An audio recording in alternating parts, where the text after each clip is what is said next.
Hey guys, what's up? It's Krystal. So today I have a review on this new Wet n Wild Studio eyeshadow palette in Coming in Latte. I picked mine up at Walgreens a couple weeks ago. I showed it in a haul video. I got some requests to do a review on it. I've been testing this out all week, and this is honestly a really good palette for the price because I think this was around $6. I did get it on sale at the time and it was like $5 and some change, maybe like $5.29, but I think the original price might be like $5.99, not 100% sure on that. But very affordable. I love the packaging. I think the packaging is really nice. I like this much more than their traditional packaging on their eyeshadow palettes. So in this palette you get 10 eyeshadows. You get a mix of warm tones, cool tones, you get some mattes, and you get some shimmers. The majority of them are shimmery.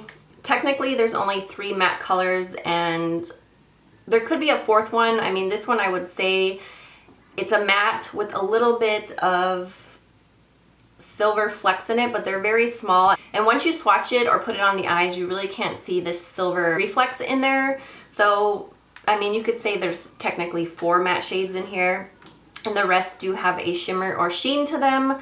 So I do like the color variety in here, and I like the finishes. The pigmentation's good. These are all the swatches of it right here. So I felt like the cool tone shades did apply and swatch a little bit more pigmented than the more warm toned shades like over on this side. I felt like I had to build those up a little bit more. But for the price, I really can't complain. I think it's a nice palette.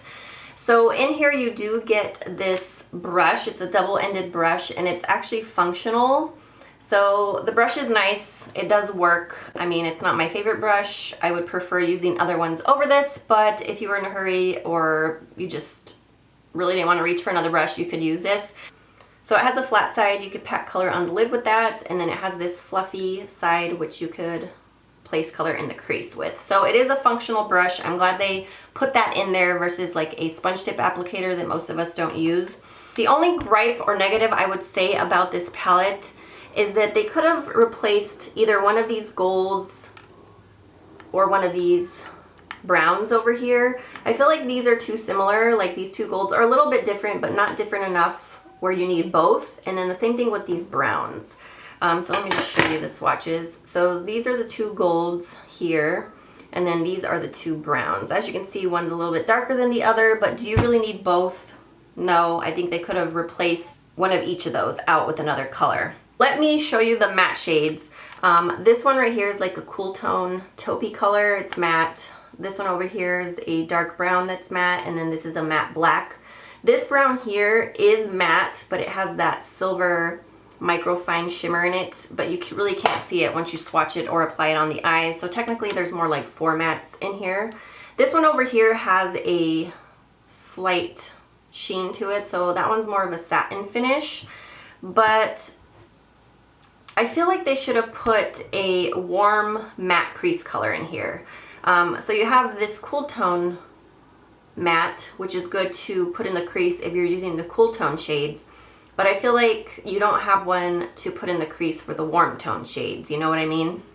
So that would be my only gripe about that, is that like they should have replaced one of those shimmery golds with a warm matte shade. That way you could use the warm matte shade in the crease with the shimmery golds on the lid. Those are the only negatives I would say about the palette, but all in all, the palette has good pigmentation. I like the color variety, and it's just at a great price point and nice packaging. So overall, I really do like it. I do recommend it. You can see the pigmentation's good, but like I said, I did have to build these ones up a little bit more than the cooler tone shades. And I actually prefer the cooler tone shades in this palette. These golds right here are pretty, but these are just not really my preference in a gold shadow. I don't like those really yellowy gold shades, but that's just a personal preference of mine. So overall, I think it's a great palette. Definitely would pick it up if I were you. I mean, it's a great price point. You really can't beat it. You get 10 shadows for $6. So alright guys, so that was it for this video. Let me know what you guys think about this palette. If you have tried it, leave your comments down below, and I hope you guys have an amazing day. Thank you guys so much for watching, and I will talk to you later.